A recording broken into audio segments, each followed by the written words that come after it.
I'm going to start the recording. I want to welcome everybody to our presentation today. It's an introduction to sparkling wine production. Manveer Sandhu is the director of winemaking for Rack Riddle, and he'll be doing the presentation. And Scott Labs, we have a panelist here of myself, Marion Hoxie, and Mark Iravanta, who is the GM at Rack Riddle. Marion Hoxie is our cork and packaging project manager, and myself, I'm the GM of the cork and packaging department here at Scott Labs. I want to welcome everybody on the West Coast. Good morning to you, Midwest. Thank you for joining us through your lunch hour, and the East Coasters.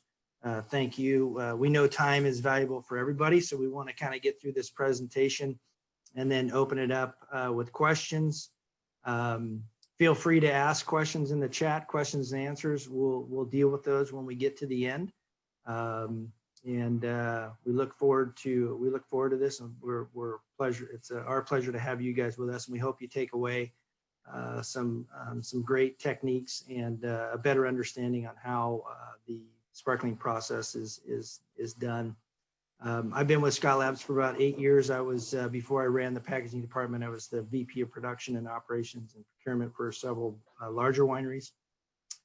So I have a very strong winemaking and production background as far as bottling and things as such. So Manveer, I'll turn it over to you. Manveer's, he's the director of winemaking at Rack Riddle and been with them for several years. And before we get into that, a little hot off the press information we got last night through a little birdie that Manveer has been chosen as the North Bay Business Journal is going to be receiving a nice, well-deserved reward, or I guess an honor. He is received a winemaker sparkling wine award at the 8th annual Wine, Beer, and Spirits. So congratulations, buddy. That's pretty cool and well deserved. So a little shout out to you. So anyways, we'll get through this. If you have questions, just go ahead and shoot them on in the question and answer, and then at the end of this, we'll rock and roll and get it done for you. So Manveer, please take it away. Thank you, Chris. Thank you very much. Good morning, everyone, and thank you for joining us on today's introduction to sparkling wine production presentation. As Chris mentioned, I'm Manveer Sandhu, Director of Winemaker at Rack Riddle Custom Wine Services, California's premier custom crush facility for sparkling and still wine production. I've been with Rack Riddle, just completed my 10th harvest there, 10th of 14th for Rack Riddle. And starting out in 2007, we've slowly grown to the US's one of the US's premier sparkling custom crush facilities, and the second largest Méthode Champenoise producer in the US. So very thankful for my team and our group at Rack Riddle. And thank you for Scott for partnering with us in this presentation. So I'll go ahead and start.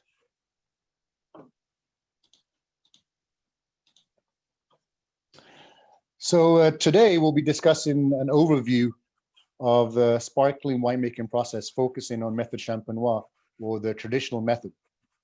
Méthode Champenoise is a traditional method used in Champagne and across the globe to make the world's best sparkling wines. And what sets this apart from other methods is that the fermentation of the wine occurs in every single bottle. And as we move through today's presentation, we'll discuss the stages of sparkling winemaking and production, starting with grapes and going through the final stages through production and packaging. So to make sparkling wine, we start with the same grape varietals that we do for still winemaking. Traditionally in Champagne and sparkling wine, grape varietals of Pinot Noir, Pinot Meunier, and Chardonnay are used, although other varietals like Pinot Blanc, Pinot Gris, Arbein, and Petit Meunier can be used too.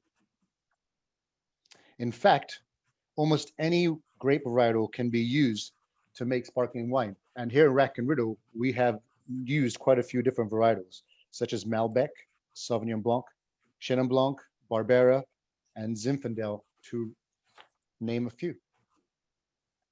Most sparkling wines are bottled as non-vintage, and single varietals are typically not seen. Blending varietals and vintages allows sparkling houses to maintain consistency in flavor profile from year to year. Wines can have anywhere between 5 and 25% of non-vintage reserve wine in their blends. And sparkling grapes are typically picked 17 or 20 bricks.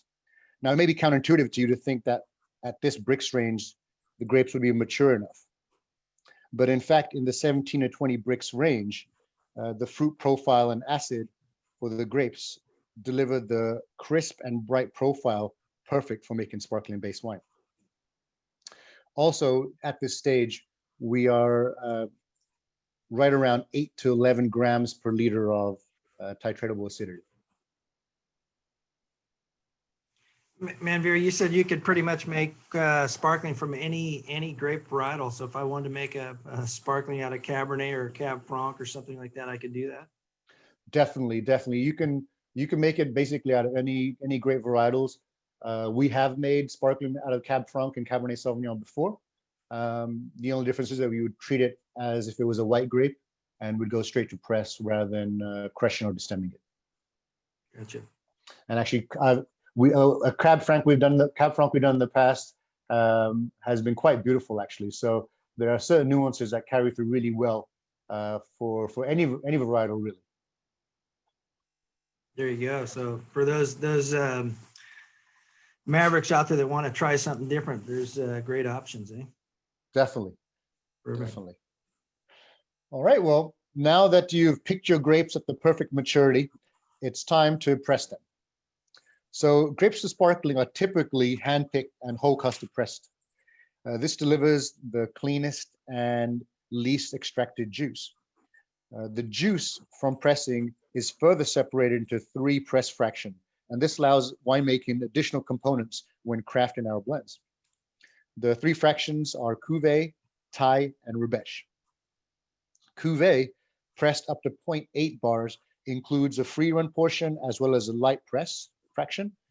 Yields for cuvee typically are right around 120 gallons per ton. The tie is pressed up to 1.2 bars. It consists of the light press fraction and about 20 to 30 gallons per ton yield. Rebèche, also known as a hard press, is pressed up to 1.6 bars and yields 5 to 10 gallons per ton. Now, rebèche, but here in the winemaking industry, we love using a little hard press in some of our blends. It adds complexity, and especially for some of our rosés, additional color. At this stage, we also make additions to protect the juice and help the clarification during settling. Sulfide oxide is used on the grapes at receipt to prevent the juice from oxidizing and to also reduce any native viable fauna on the grape skins. We can also add tannins like FT Blanc to protect the juice from browning and acts as an antioxidant. We've employed using FT Blanc in the past, especially in years of high mold and mildew pressure. Once grapes are pressed and in tank for settling, we can add fining additives to aid in the settling. Sin-free, PEC5L, Rapidase are pectinase enzymes that improve settling and clarification of the juice. Bentonite can also be added at a conservative rate to help with the settling, and it also, at this stage, can help remove some proteins to partially heat stabilize the juice, I'm sorry. Other additives for fining can also be used on a case-by-case basis at the settling stage, additives like carbon, bentocasein, and PVPP.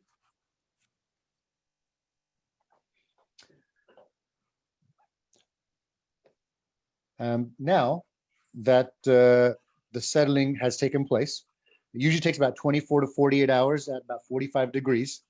We're generally looking for a clarification on our settled juices of 150 to 200 NTU before we decide to rack.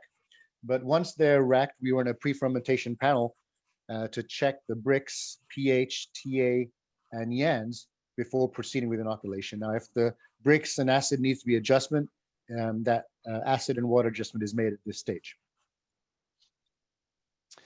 Once you're ready to inoculate, it's time to select the yeast. Now, primary fermentations at Rack Riddle, we use EC1118.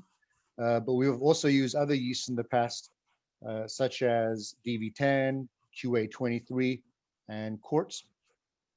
As for nutrient additions, base wine juice typically has high enough YANs, so not a lot of nutrient is needed. But when we do use nutrient, typically Fermate O is what we use predominantly, although we have used Fermate A and Fermate K in the past. Fermentation of our base juices occur in stainless steel tanks, but we do select a lot or two to ferment in neutral white barrels. And in the case of stainless tanks, we ferment at 55 to 60 degrees, and fermentations take anywhere between 10 and 14 days. I've been asked in the past about malolactic fermentation for sparkling juice.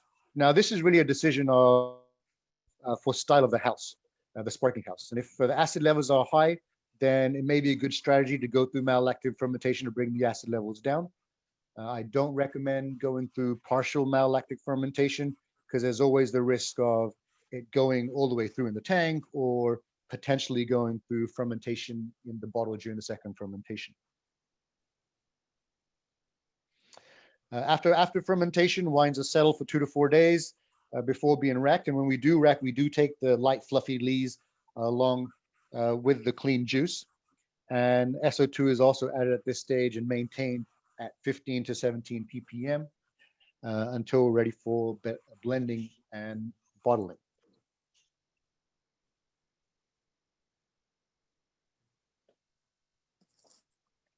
Triage bottling. So triage bottling is what sets Méthode Champenoise apart from Charmat or carbonated sparkling wine. Each bottle has its own fermentation vessel. So before wines are bottled, they must be cold stabilized. This can be done traditionally by chilling the tank and seeding with KHT or via electrodialysis. At Rack Riddle, we can stabilize your wine with either method, although we have recently began to favor the electrodialysis method due to its speed and efficiency. If you stabilize with potassium bitartrate, you can also add a small bit of bentonite to help settle the KHT. Generally, that bentonite is not there to heat stabilize the wines because some of those proteins are very important for bubble formation and retention in the bottle. After stabilization, on the wine, the sugar is added, and we add sugar at 24 grams per liter, and then it is sterile filtered through a 0.45 micron filter. We do this to remove any yeast or bacteria still in the wine, so that when we inoculate with our own yeast culture, it's not competing with any other microbes for nutrients. After we bottle the wine, we add a badul, add a crown cap, and then it's packed into metal cages. Now for our crowns, we use Petty. Petty offers a diverse set of crown caps with multiple different liners, depending on the ability of your wine and how long you want to age it. And the liner is permeable, so depending on the length of time you want to age, it will allow for that permeability for that set time. And we use top plus crowns from Petty, and that gives us the most flexibility for aging from 12 to 48 months. It's also Petty's top seller and the most flexible crown to use if you're unsure how long you want to age your wine for. And in Petty, you know, the many different crown caps that they supply, obviously 26 and 29 millimeter. There's many different liners, as Manveer was saying. It's based on OTR ratings. So again, it's all ageability liners in those capsules. I had a question for you, Manveer. When you talk about cold stabilization versus electrodialysis, what's the difference in time frame with something like that? A standard process of cold stabilization versus electrodialysis? You said it's quicker. So yeah, that's one of the reasons why we fell in love with using the electrodialysis machine, is the speed and efficiency on how it can stabilize your wine. Essentially, you have unstable wine going into the electrodialysis filter and then stable wine coming out. So it's basically instant stabilization. Whereas the traditional method of stabilization chilling a tank down, seeding it. It can take anywhere between week to 2 months.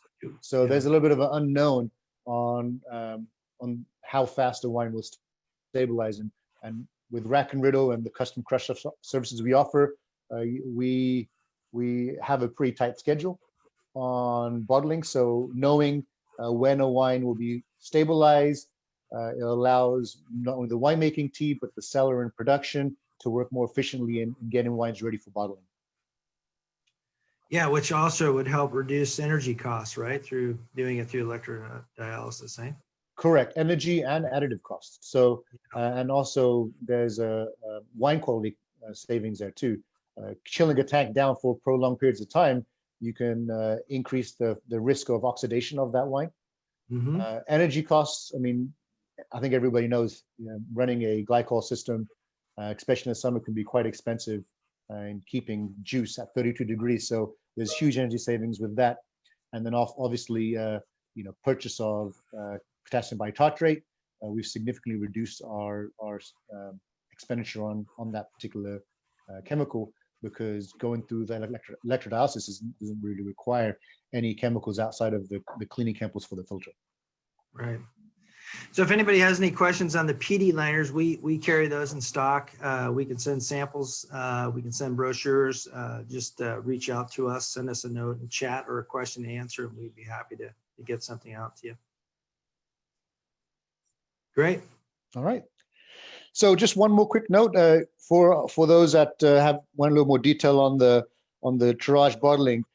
For our yeast culture, we target about 1.5 million cells per mil for the addition, and then we also at that stage add nutrients, include bentonite riddling agent, which is a refined bentonite, and also add some tannins and complex nutrient for that second fermentation. Sorry, went backwards. So our preferred additives for Triage Bottling, the riddling agents, as mentioned, we use Clarifion S and Adjuvant MC. The Triage tannin, which help preserve color, protect color in rosés. We use tannin TRG, Clar T Triage, and Solution ST. For our sugar addition into our base juice, base wine, we use cane sugar, and micronutrients for the Triage Bottling, Revelrone, DAP, and phosphate titres. All products at Scott Labs, and if you do have questions, we have a great fermentation department, technical department that can help out with any questions there too. So feel free to put it in the question and answer thing, and we'll be happy to help wherever we can. Great. So aging, as mentioned, the second fermentation occurs in the bottle, and this can take anywhere from 2 to 4 months to finish. And then during the second fermentation and afterwards, that's when your fine bubbles are created in your bubbly, and the extended time on aging also stabilizes those bubbles and makes them more fine. After that fermentation is complete, the wine will continue to age on lees in the bottle. This is when the cell walls in that yeast break down, and all that delicious goodness inside those cell walls come into your wine and add texture and roundness and that creamy brioche note that we all love in our sparkling wines. It's the yeast autolysis that provides that roundness and that creamy texture in aged sparkling wine. What have you ever heard of people attribute small bubbles to high-end sparkling wine versus big bubbles? Do you ever heard that? I've heard that so many times that it's small bubbles, so it must be a good sparkling wine. I have heard that before, and I think it's got more to do with the method that the wine is bottled as. So Méthode Champenoise, those bubbles are created by that fermentation, by that microorganism of yeast and metabolic cycles. So those bubbles are going to be more fine, more stable, and kind of part of the wine matrix. Whereas on some wines where they have large bubbles or the bubbles disappear quickly, it could point to a different method of the winemaking, maybe a carbonated method or a Charmat, where the properties are not as stable in those wines as they would be in Méthode Champenoise. Sure. And now, depending on the style of wine you're going for, you can age anywhere between 6 months to 6 years. We've seen everything within that range at Rack Riddle, and we work really closely with our clients to find their target and work with them to achieve it with the aging as well as their protocols.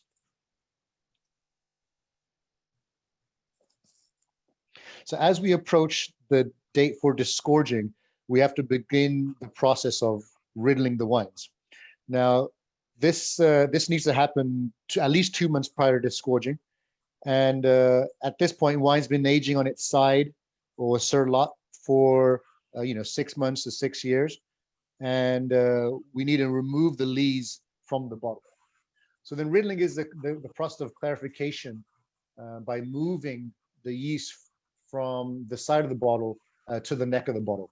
And this can be done by hand or using gyro pallets. Now, most large sparkling houses use gyro pallets as they can riddle large volumes of wine uniformly. And the hand method typically wouldn't work, especially on a scale like Rack Riddle, where we're doing over 500,000 cases of sparkling wine every year.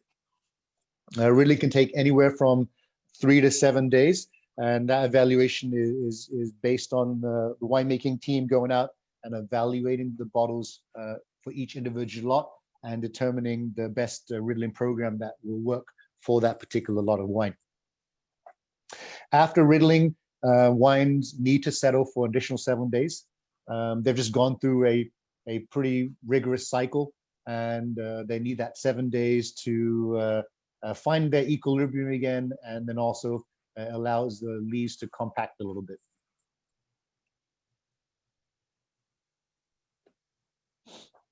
Disgorging, it's the final step of the winemaking process for Méthode Champenoise, and it's the process of removing sediment from the sparkling wine after fermentation.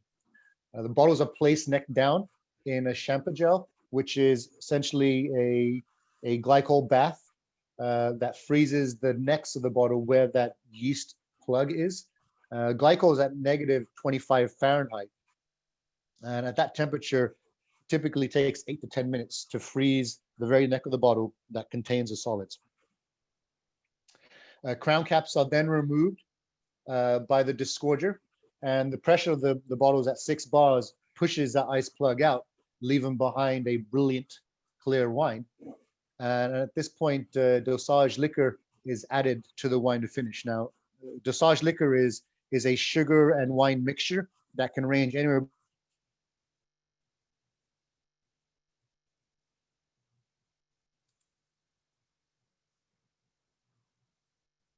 wine. Before determining what dosage liquor to use by the winemaking team in advance of disgorging to determine the perfect dosage rate for each wine. Man, we lost you there for about 10 seconds. Maybe you could just go back just real quickly. Yeah, no worries. Yeah, so, well, I guess I can go back to the dosage liquor. So the dosage liquor is added to the wine after it's disgorged. And what that does is it adds a touch of sweetness and balance to the sparkling wine, balances out the acidity and the CO2 in the wine. It also rounds out the wine if needed. The dose trial is performed in advance of the disgorging. So the dose trial is how we determine what type of dose and at what sugar range works perfectly for that wine as a finished product. Dosage liquor is a sugar wine mixture that can range anywhere between 500 to 750 grams per liter of sugar. What do you guys do when you guys remove all the crown caps and the frozen yeast and pops and goes through the disgorger? What do you do with the leftover there? Do you guys do anything with that? Do you guys recycle it? What do you guys do with that stuff? So there's we do 500,000 cases. It's a lot of stuff, right? That is a lot of material. So we do separate the badules and the liquid that comes out of the bottles. So that liquid comprises mostly of a little bit of wine and lees. What we do is we separate that wine and lees and send that out to lees solutions for recycling of the lees portion. and the crowns are also separated and recycled at that point too. Perfect. So after we've dosed the bottles, it's time to finish the package and close up the bottle. So last step to sparkling wine production is to apply the cork, wire hood, foil, and label. Cork insertion specifications are different when you compare to still corks. As you can see in that picture, there's that mushroom, that typical mushroom shape that you see in sparkling corks. Now, sparkling corks don't have that shape before they are inserted in the bottle. They're straight-sided, much like a still wine cork, just a little wider. What causes that mushroom shape is the cork is partially inserted in the bottle, and the partial insertion is measured by our quality control team and needs to be at a depth of 22 to 24 millimeters. And the rest of the cork is outside the bottle and pushed down. The cork diameter and moisture is also measured by the quality control team to make sure they're within specifications.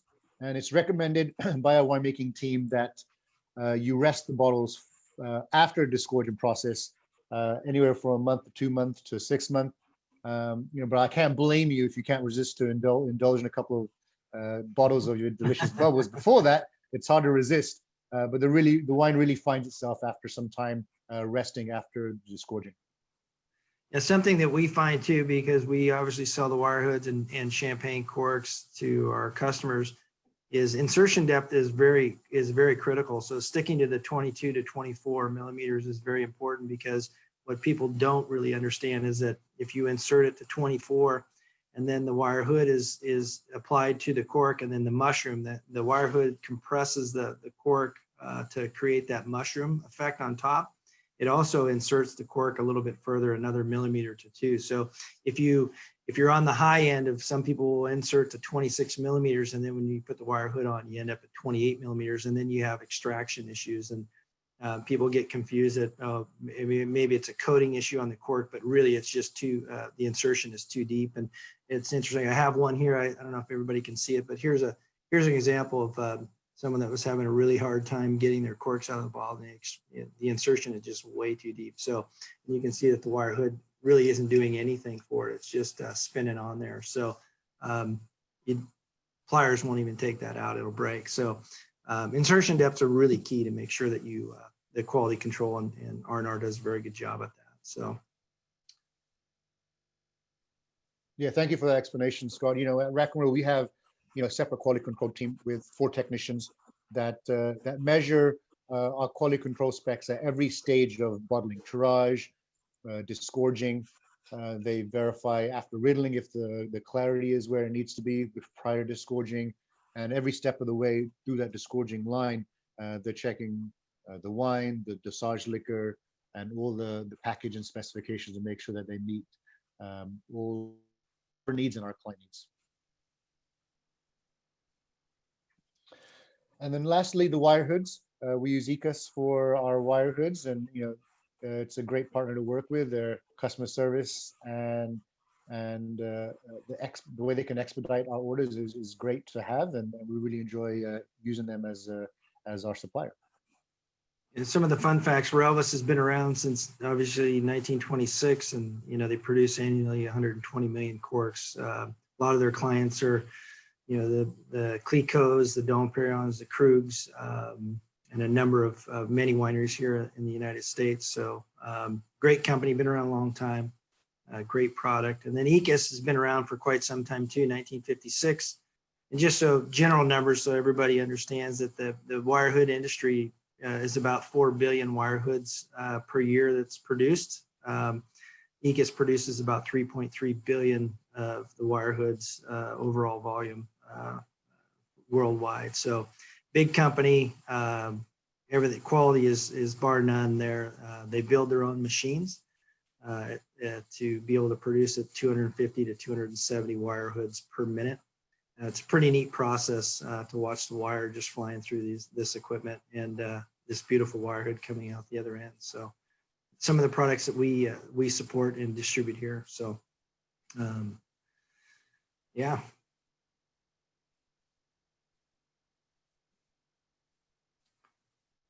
There you have it. There you have it.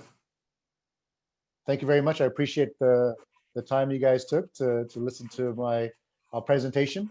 And at this point, we can take any questions, and Chris will take it from here. Yeah, thanks, Manveer, and congratulations on the sparkling wine award that you're getting for winemaking. That's pretty impressive. So good job there. Yeah, we'll get into some of the questions here. I was wondering if you ever observed an unfiltered wine go through malolactic fermentation in the bottle. I assume the atmospheric pressure, acid profile, and SO2 use would make this unlikely. Maybe you could speak on that.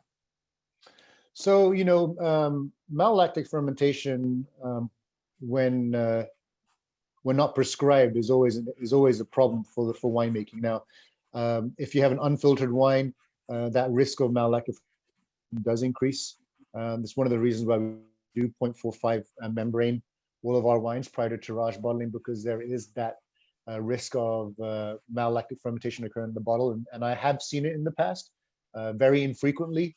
But if you go with an unfiltered wine, I think the risks do increase with it going through malolactic fermentation, even as you build pressure going up to 6 bar. I have seen it happen. Gotcha. Another question, can I add topping wine that has not been inoculated with ML to a barrel of wine that has completed ML?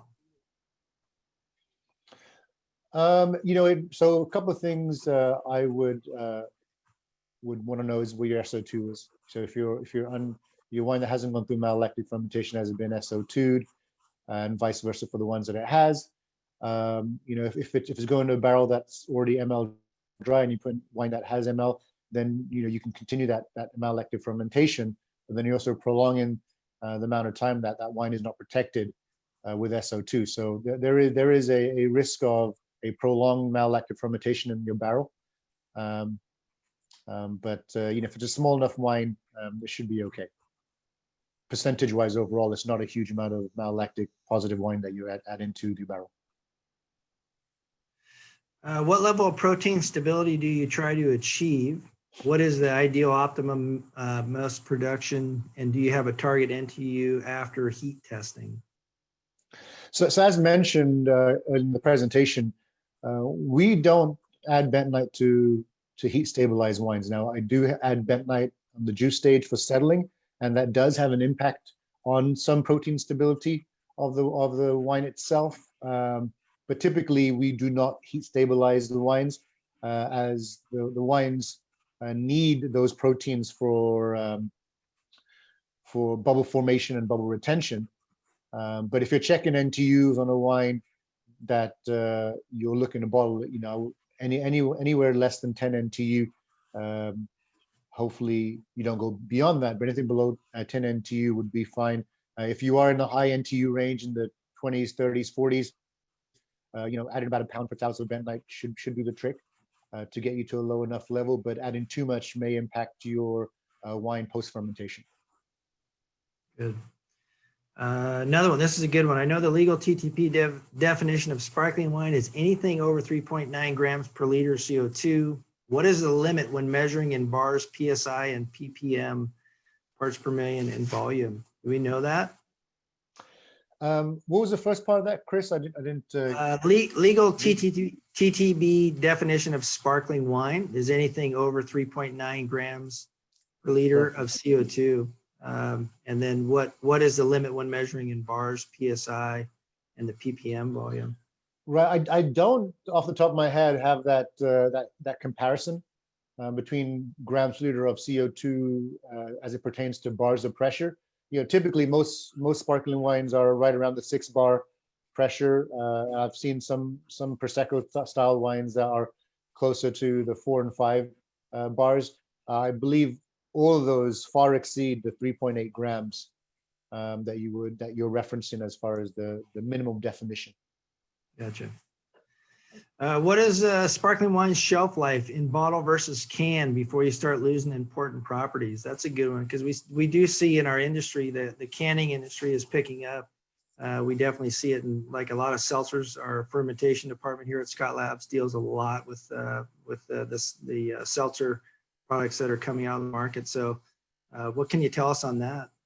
Yeah, we've seen a growing interest also in canned bubbles, and definitely our business development has been fielding inquiries and passing them on to winemaking, something that we're definitely intrigued to learn about and to see if that's something that could fit in with our portfolio. But as far as in the bottle, I would say post corking and finishing, I mean, bubbles will last in the bottle for several years. I have opened bottles as far back as 2012 and 2010, where the bubbles are still there. They do decrease slightly over time because there is a cork finish, and that cork does offer some permeability. So you do have CO2 leaving and oxygen entering, and you have that exchange of gases, which also does aid to additional aging. So the sparkling wine goes through a different phase of aging on the cork. It's more of an oxidative aging, which is very nice, especially when you're looking at some of the other components of wine. It adds more complexity to your finished product. But I say, I've had sparkling wines over 10 years old that hold their bubbles perfectly fine. Beyond that, I'm sure that there is a diminishing amount of CO2, but if anybody has a 20-year-old bottle of sparkling, I'd love to taste it with you to see.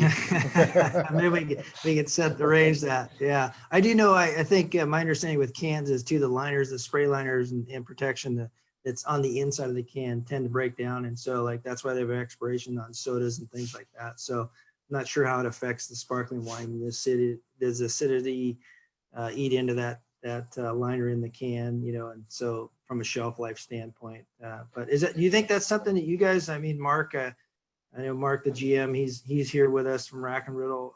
Is that something that you guys have been intrigued with, and maybe looking at putting a can line in at some point in time? Are you guys, doing the homework on that to give other options? We have. I think for us, we tend to want to stick to what we do best, and that's traditional method. You can't do traditional method in a can. So it would either need to be carbonated or through a Charmat method. And at this time, with the significant investments that need to be made in a Charmat process, a canning line is fairly simple with a carbonator and a counter pressure filler. But when you go into the Charmat method, it gets much more costly. So I think for now, we're going to stay with the traditional method. We see the market growing, continuing to grow rapidly. And I think right now, in as much as it would nice to do all things for all people, but I think we're going to continue to specialize where we're at. Yeah. Well, you do it well, so stick with it. What you do well.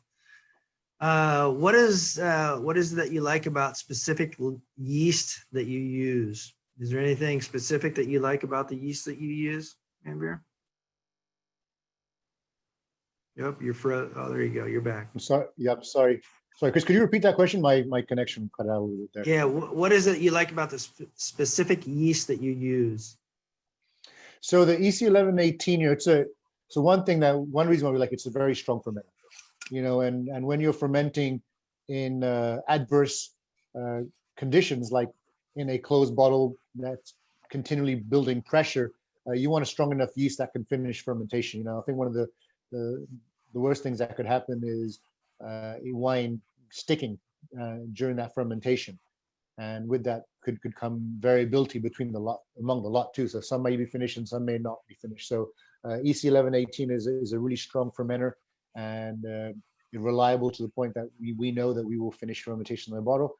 And also it's a pretty neutral yeast too. It doesn't really impart much characteristics to the wine itself outside of just the Dialysis portion of it. So it really allows our wine blends to showcase their quality. So the wines that we put together and that we're satisfied with prior to bottling, we're able to maintain the purity and the quality of that blend throughout that fermentation. Yeah, it's a good yeast. We hear a lot of good things about it through our industry. And we use that yeast for our primary fermentation too. So it's the same yeast used in our primary through our secondary fermentation. Using electrodialysis, does it impact calling it Méthode Champenoise? So does it affect it at all? I mean, is it No, not okay at all. to do? No, Okay, the Méthode Champenoise is more to do with how that second fermentation happens. right. And that second fermentation still happens in the same way as any other traditional Méthode Champenoise method. The cold stabilization through electrolysis is just a method to get that wine ready for bottling. Gotcha. That's a good question. Tongue twister for me. What was the ideal temperature of the fermentation? What do you guys shoot for? Is there an ideal temperature that you guys shoot for? So, our ideal temperature for fermentation in the bottle is similar to what we do in our tanks.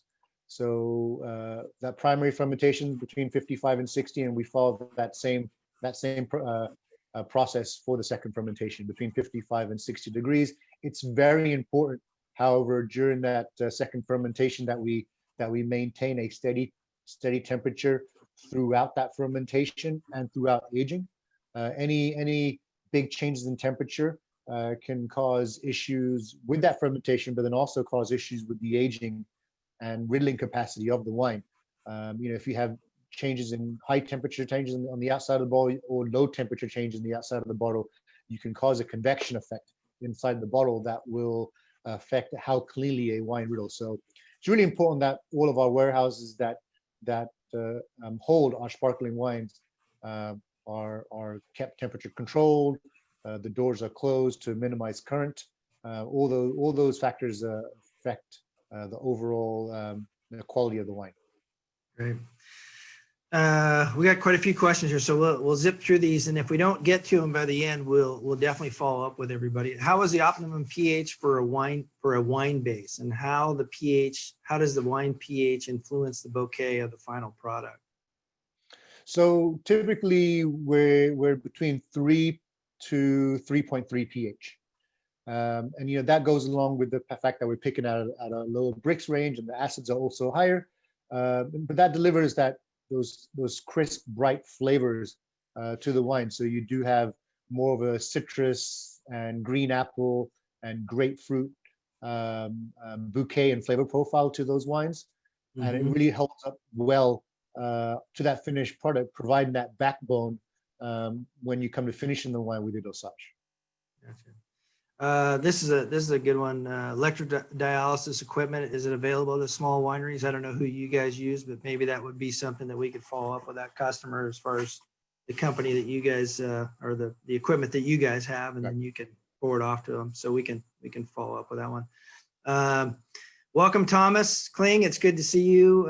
What about, and this is Thomas's question, what about nutrient and what kind you add for the second firm? So we've used like Revel in the past as a micronutrient, and also at that point we do add a little bit of depth. Our yeast culture that we add has nutrient already in there. So we're adding nutrient to about 15 grams per hectoliter total to the wine prior to bottling. And then that basically gives the micronutrients the wine needs. Revel also has a small amount of copper, and that's yeast wall derived copper. So it's a natural copper to help with any end of fermentation stress that can happen in those extreme conditions in the bottle. Great. Question came in, why not Fermade O? So we do use Fermade O in our primary fermentations. And then we also do use some Fermade O in yeast culture. But what we've gathered over the years and the information we've gleaned is the yans for these wines are high enough that we do not necessarily need to add a significant amount of nutrient at Triage Bottling, and there's enough nutrient in that yan and the wine itself to finish that fermentation cleanly without having to spend extra dollars on additional nutrients. Right, which is okay for us. We like that. Question? What was the 1.5 mil cells? What was the 1.5 mil cells milliliter in bottle after Triage bottling? What was that? I think that was, you addressed that earlier. So we build a yeast culture for each Triage bottling. and that yeast culture takes about 5 days to build. Mhm. And our ultimate goal in that yeast culture is to deliver the right amount of yeast in each individual bottle to ferment that 24 gram per liter of sugar in the wine. So we count the cells in our yeast culture, Mhm. and then we add a volume of that yeast culture to our finished wine in order to achieve 1.5 million cells of yeast per mil to each bottle. And that's enough yeast to ferment that 24 grams liter of sugar in that 2 to 4 month Mhm. time period. Take into account how much the yeast will multiply inside the bottle to create a biomass, so that when we do finally riddle it and disgorge it, we have an ice plug that we can remove that's Right. not too The large. disgorging process. Yeah. Right. Yeah. Here's a good one. How much do you heat stabilize, if at all? And can heat stabilization be skipped? So yeah, I did address that in an earlier question there too, Chris, that we typically do not heat stabilize our wines, and usually the bentonite that we add at the juice settling stage is sufficient enough to provide a level of heat stability for the wine. Gotcha. What temperature do you guys store your product at on the Triage aging? So through fermentation in the bottle and through the aging, we're steady at about 55 to 60 degrees. Right. And like I said, there's a huge importance to keeping that temperature equilibrium throughout Yeah. fermentation and aging. And consistent, yeah. Do you prefer using potassium, was it alginate for helping riddling, or the lees are easy, or the lees are easy to move? So Maybe remove? we have tried an alginate product in the past. We've had really good success with our bentonite derived riddling agents like Clarifion S and Adjuvant MC. Those allow us some flexibility that if a wine doesn't riddle very cleanly at the very beginning, we can restart that process and riddle again. Right. With alginate, it binds to the lees, and if you can riddle it on the first pass really well, it's great. But if it doesn't riddle cleanly and you have to mix it up, then it can cause some more issues, because then you break those bonds and they don't riddle as well after that. Gotcha. If any residual yeast remains after disgorgement, is there a risk of fermentation restarting with dosage, or does the pressure inhibit yeast multiplication? So it's impossible to get every single cell of yeast out of the bottle. When we do the riddling, we get out 99 point something% of all the yeast that's in the bottle, but you'll still find yeast here and there in the bottles. You can't remove completely all the yeast because we're not filtering the wine out, we're riddling it out. So it's not as an absolute method as the filtration. But what we found is that yeast is already dead. It's already gone through autolysis and typically won't ferment. What we do with the dosage too, though, is with that dosage liquor, we add a little sulfur dioxide. So we add a little SO2 in that dosage to achieve a 15 to 20 ppm free SO2 in the bottle, and that offers a further inhibition of any additional fermentations in the bottle. But yes, the pressure at 6 bar, it's pretty high degree of pressure for anything else to happen in that bottle after disgorging. Yeah. Let's see. Can finished dosage wine be capped rather than corked? It can be. It can be, and we've there's pet nats that use crown caps rather than your traditional corks, and crowns are made to handle that pressure. So I certainly can see using crowns instead of corks. I love the pop of the cork. I'm partial to it.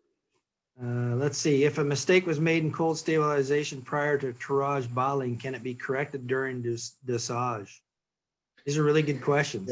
Yeah, it can be. It can be. And one of the great parts of working at Rack and Riddle is that you get to work with so many different wines, and you can come across anomalies, whereas you may not if you were just making your own wine all the time. So I have seen wine that has fallen out of stability, even though the wine was stable going to the bottle, fallen out of stability during that fermentation, because as that wine ferments, the matrix of that wine changes too, and that wine could be different than when it was when you bottled it. So there is an outside chance that a wine could become uncold stable during that second fermentation.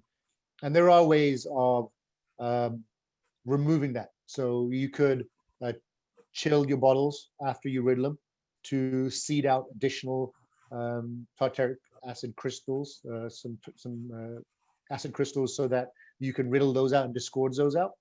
And that way you can remove any crystals that do form during that second fermentation.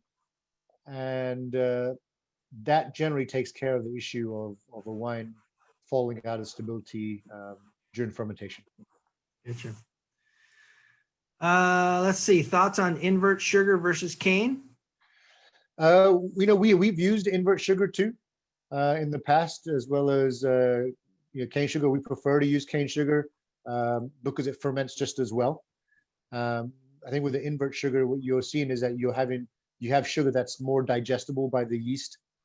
So you tend to see fermentations start a little faster, and then the inertia carries it through. But with traditional cane sugar, we haven't seen any issues with fermentations either. Invert sugar is generally quite a bit more expensive to use. But since we have the same amount of success with cane sugar, we tend to go that way. Jerome in France wants to know when we can taste in 2021. As soon as COVID's over, buddy, we'll all get together. Looking forward to that. Yeah.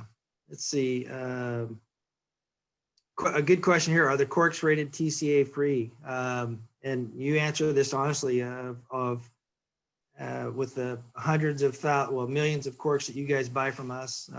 Can you count on your hand how many you've had with TCA? I won't give that answer, but you can reply on what you believe in the product from Relvis.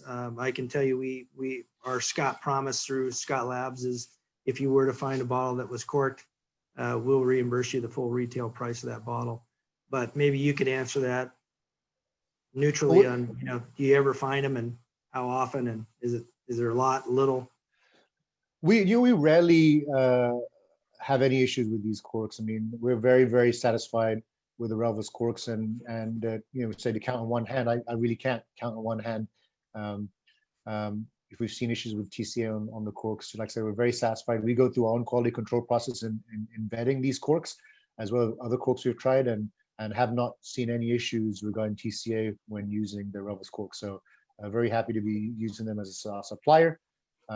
Outside of the other the quality high marks that they get from us, TCA has not been an issue. And one of the reasons is Relvis is a leader. They've been around a long time, and we use a dry steam process on the disc, which basically removes TCA from those discs before the corks are produced and put together. So it's something that Scott Labs has developed, a two-step process that we're seeing just really great results, not only on champagne cork, but on our natural corks as well. I would go out there on a limb and say within the next couple of years, TCA is a thing of the past. It really is now. I mean, very few corks are coming through with TCA, and this is not a sales pitch, but if you're getting TCA in your corks, I would suggest looking for another supplier, because the technology that we have is very good, and the results are amazing. So let's see. Did we answer that SO2 addition at Assage? Yes, we do add SO2 during the dosage. Yes. What range of percentage Pinot, what's your one, Meunier, is typically recommended in a cuvee? So, the range really depends on, how those base components come together. Typically in champagne, you're looking at a kind of 1/3 across the way. So 33% Chard, 33% Pinot Noir, 33% Pinot Meunier. Here in California, Pinot Meunier is a little harder to come by. You don't find it, Pinot Meunier planted in too many vineyards out there. So, we try to bring as much Pinot Meunier as we can, but end of the day, it really depends on on how those components come together and how they work with your program and your profile of the wine. Every year, our percentages change slightly because the growing conditions and the grapes themselves and the wine made from those grapes every year is a little different. So our job is to really maintain the integrity and quality of the finished blend. Thus, our blend components do change occasionally by a few percentage points here and there to match the previous year's blend. Gotcha. Let's see. We got a few more to go through. We're running up against the clock here. I'll just pick a couple of the ones that we don't get to. We'll follow up with you all. Manveer is on vacation this week. He's taken his time to spend with us today, which we really appreciate.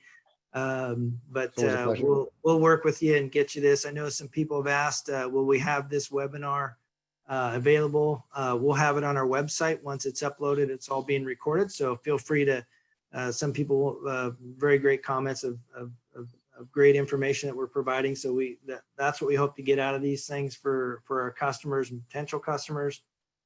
So feel free to go onto our website and pull that and use that for your teams. That a couple of them wanted to do trainings with their employees. So we'll have it all there. Let's see. I think Tony had put in a question I saw pop up. I was just trying to find it if I can find it here.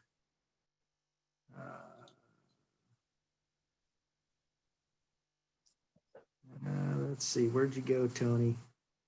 There we go. How much oxygen do you add to your starter culture? It's a good one.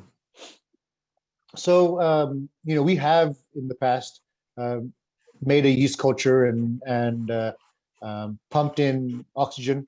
But our typical process for our yeast culture is just a pump over. We don't add any oxygen to that process. So the pump over is a pretty aerative process in itself.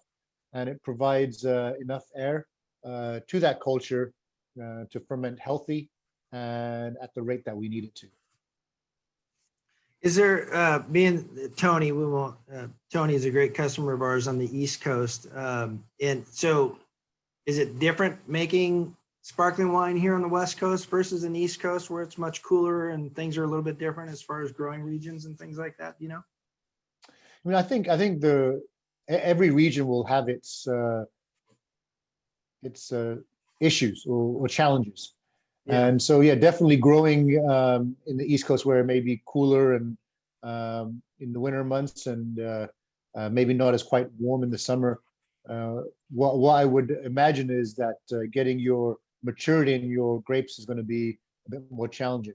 So I think grapes grown in those regions are more conducive for making sparkling wines because you don't have to achieve the 22 to 25 brix as you may on still wine, and you can pick at 18, 19, 20 brix and produce sparkling wines and still have that great profile we're looking for. So as far as the grapes growing conditions, on the East Coast as well as in the UK, great for making sparkling wine, maybe not as great for making Cabernet.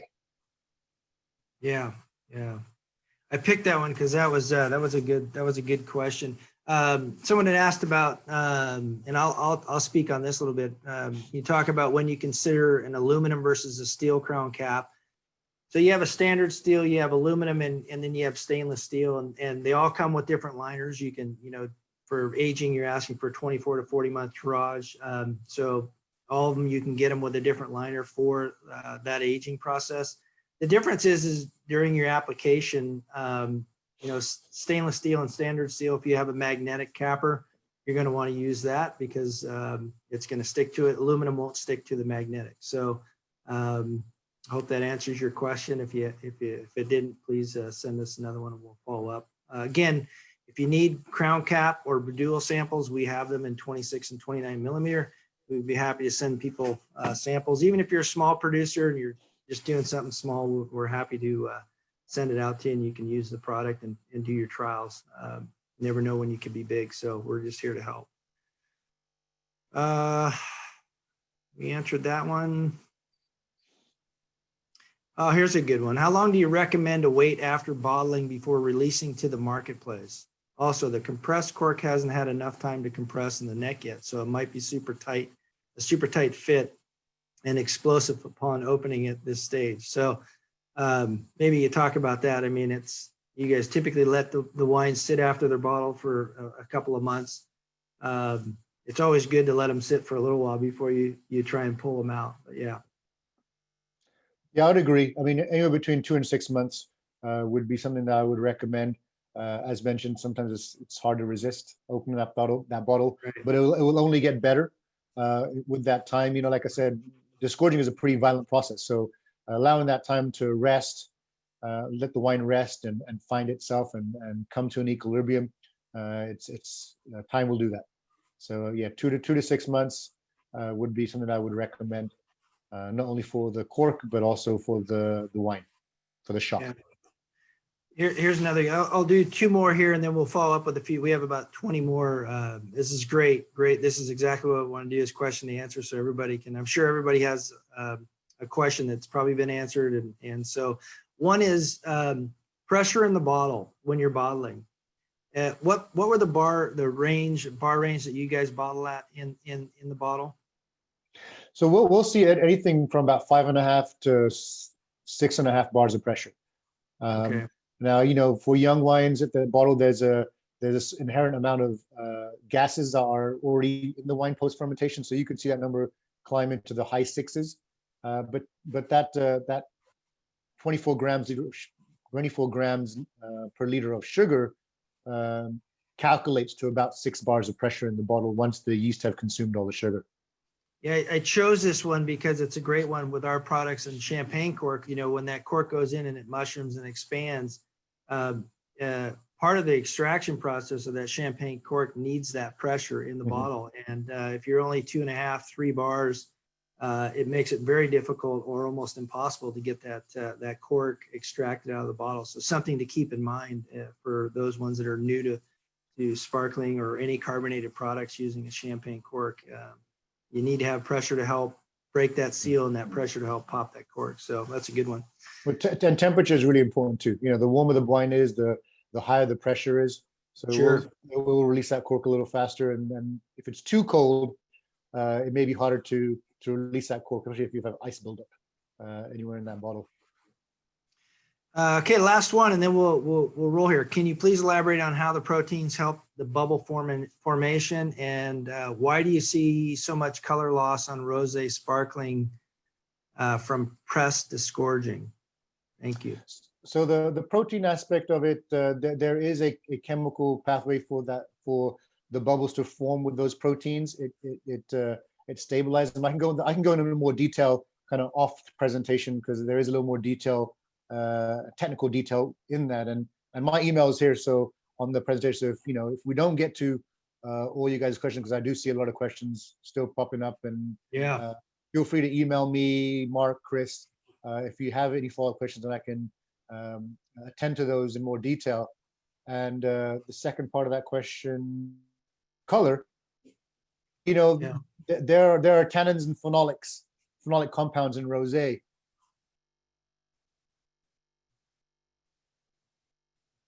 Oh, you froze.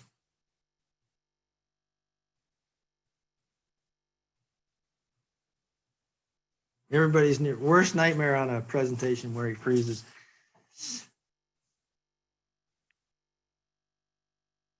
All right, well, I think we'll end it there. And what I'd like to do is, if we didn't answer your question, if you wouldn't mind just sending it back to us, our email addresses are there on the panelists. Anything with fermentation or packaging, you can send to myself or Marion. And then anything fermentation related, please go ahead and send those off to Manveer. And we also have a fermentation team that can help with that. So I want to thank everybody for joining us today. We really appreciate it. A lot of great questions, and we'll continue to follow up. And again, if you have any other questions, feel free to reach out to us, and we'd be happy to answer them as we go. So for those of you that we don't talk to soon, have a wonderful holiday season, Christmas, New Year's, and don't forget to drink your bubbles.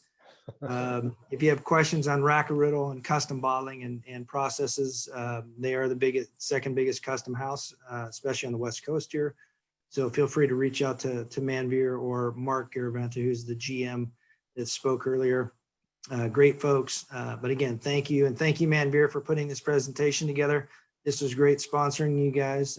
Really enjoyed it. And all the questions were great. So again, send us any more questions that you have and we'll get to them over the next week for you.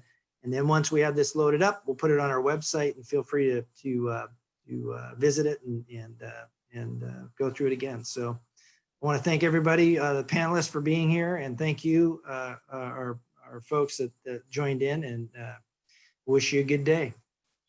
Thank you very much. Cheers.